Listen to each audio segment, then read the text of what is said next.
Let me ask guys, you got it. Go ahead. Did you see the show, Disco? No, I did not. I was at work and I'm not paying $50. I forgot we had the link. That was pretty tough because I actually did pay for it because my dad came over and I wanted to make sure. Mark, world order. Man. You have the link too. I know, but the last time I used the link, like it was choppy and then it shut down in the middle of the show, and I was like, you know what, I just want to make sure that we can both watch it. Okay, so let me ask you a question. To you, is it worth $50 or $25 if you split it with your dad?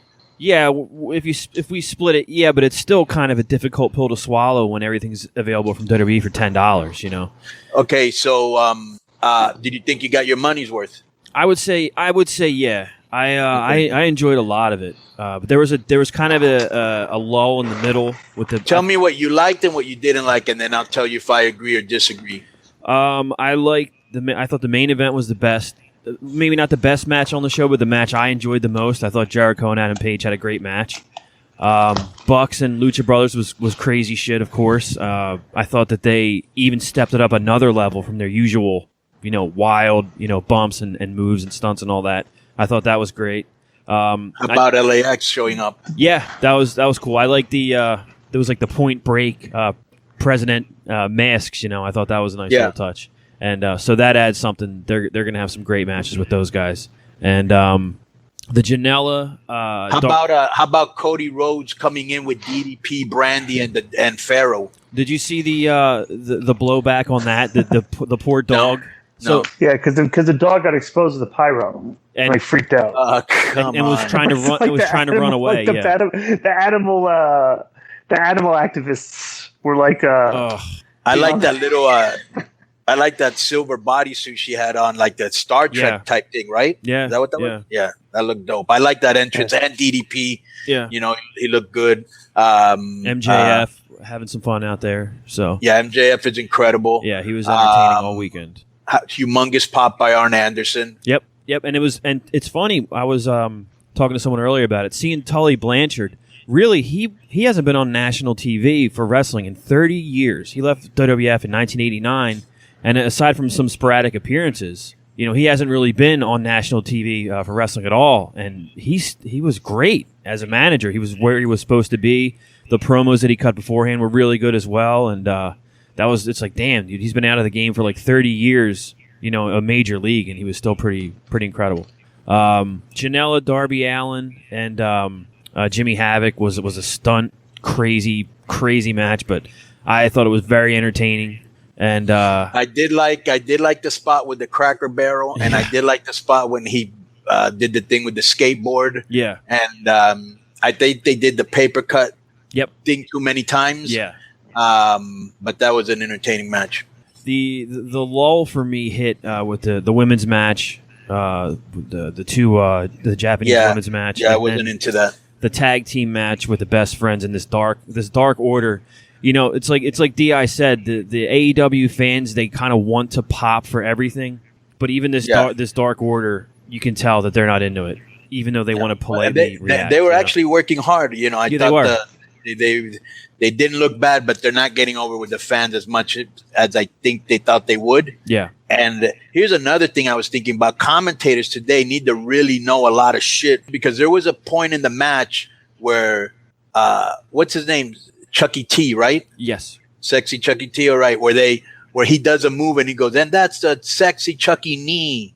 And I'm thinking to myself, wow, so now you got to know all the people's individual names that they now, name themselves. You know what I'm saying? Like everybody now names something after them, a move or finishing, or, after whatever they're called. You know what I'm saying? Yeah. Well, that's going to be Excalibur is going to be the guy that has to do that, because it's going to be him. Yeah. Jimmy doing it. And yeah, exactly. And then Shivani will be the third man on the broadcast team on TNT. I don't know if you guys had heard that, but that's what it's going to be. Yeah. So. All right. What else? What else do you remember? Pac and Kenny Omega was good. I was looking forward to that kind of Omega Moxley. Almost a dream match, WWE versus New Japan or whatever, two pretty high profile guys. So it was it was kind of a disappointment, because I wanted to see that other match. But Pac's very good. Surprising finish. I don't think people consider Pac a WWE guy, but yeah. Yeah, but for that crowd, that was a dream match for them. So right, and, no, yeah, dream match, yes, but I don't think when they see him, they think WWE. Yeah, Jericho, yes, yeah. But that was very good. The women's battle royal was kind of. We've been saying the same thing about the AEW women's.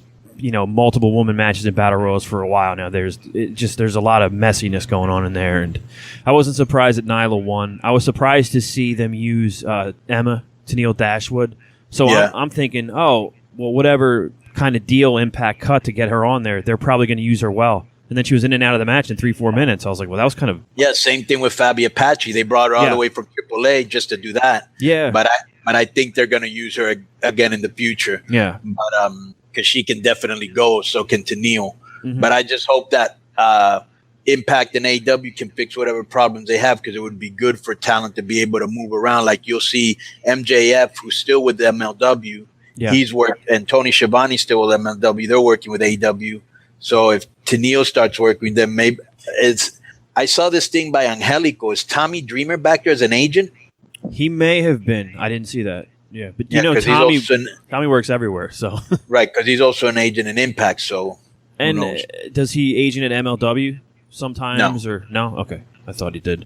But yeah, and then the private party match against Jack Evans and Angelico was good. I don't know about the private party. It just seems it doesn't. It's like Crime Time or any other good dancing party guy's gimmick. I mean, it's fine, but yeah, it's kind of JoJo to me, but. Yeah. But Jack Evans is still incredible. 20 years later, Jack's doing the same incredible shit, which is cool. Yeah, and Angelico too. I think they make a good tag team. Yeah. So I gave it overall a thumbs up. Yeah, for sure. What did Joe Feeny? Because I saw this thing your dad put something like, "Oh, it was just as good as NXT," or what did he say? NXT. He's a big NXT mark these days, and the NXT show was way better. And I think he kind of just tweeted that for the reaction and stuff, but he liked it. Yeah, we had a good time watching it. It was, it was worth it. It was worth it. Hopefully they continue to have good shows like that, and I'm looking forward to the TV and see how that goes. Well, I'm looking forward to Cornette's review. When does that come out? Tomorrow. Yeah, especially of the Darby Allin, Jimmy Havoc, and Joey Janela. I saw some of the spots. I mean, guys, that's what I tweeted. It's like, I see these guys do spots like that, and I'm like, these fans, like if you look out in that crowd and you're looking at these fans and these people. It's like I would not. There's no way I would do that. Like literally try risk breaking your neck for that group, for those people. And I just there's no way. I like it. There's the fans all look alike. They're just a bunch of degenerate looking people. They're just very antisocial and kind of geeky, and they do the chants And these guys, what their guys are doing to try to get the pops from these fans is just like it's like you could almost make a case. That I could make a case that if we did a scientific study, all right, of reactions, things you do in professional wrestling, and like if you gone over professional wrestling and analyzed thousands of matches and showed things that got pops and stuff and everything, and whether it was worth it to do this move or the risk and stuff, bro, there's no way that you can make a logical case that the risk those guys are taking is worth it. It's not. It's just not. It's just like this. They're doing things that are so ridiculous and so dangerous for this fan base. It's just like, and this fan base kind of like they like that. They like when you do that and risk breaking your neck. Yeah.